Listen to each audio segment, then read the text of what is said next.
ವರ್ಣನ ಆರ್ಭಟಕ್ಕೆ ಸುಸ್ತಾದ ಕರ್ನಾಟಕ. ಹವಾಮಾನದ ಇಲಾಖೆಯ ಪ್ರಕಾರ ಇನ್ನು 2-3 ದಿನ ರಾಜ್ಯದ ಹಲವೆಡೆ ತೀವ್ರ ಮಳೆ ಬರುವ ಸಾಧ್ಯತೆ ಇದೆ. ರೆಡ್ ಅಲರ್ಟ್ ಇರುವ ಜಿಲ್ಲೆಗಳು ಕೊಡಗು, ಚಿಕ್ಕಮಗಳೂರು, ಶಿವಮೊಗ್ಗ, ಹಾಸನ, ಉಡುಪಿ, ದಕ್ಷಿಣ ಕನ್ನಡ, ಉತ್ತರ ಕನ್ನಡ, ರಾಮನಗರ, ಬಳ್ಳಾರಿ. ಈಗಾಗಲೇ ಇಲ್ಲೆಲ್ಲ ಕಾಲೇಜು ಶಾಲೆಗಳಿಗೂ ಕೂಡ ರಜೆ ಘೋಷಿಸಲಾಗುತ್ತಿದೆ ಮತ್ತು ಇನ್ನೂ ಹೆಚ್ಚು ಮಳೆ ಅಬ್ಬರ ಜೋರಾಗಬಹುದು ಎಂದು ಮುನ್ಸೂಚನೆ ಕೂಡ ಕೊಟ್ಟಾಗಿದೆ. ಹವಾಮಾನದ ಇಲಾಖೆಯಿಂದ ಜನತೆಗೆ ಮುನ್ಸೂಚನೆ.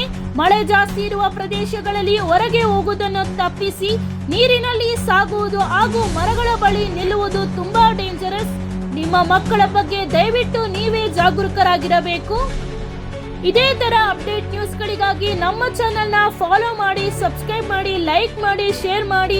ನಿಮ್ಮ ಅನಿಸಿಕೆಗಳನ್ನು ಕಮೆಂಟ್ ಮೂಲಕ ನಮಗೆ ತಿಳಿಸಿ, ನಮ್ಮನ್ನು ಪ್ರೋತ್ಸಾಹಿಸಿ. ಧನ್ಯವಾದಗಳು.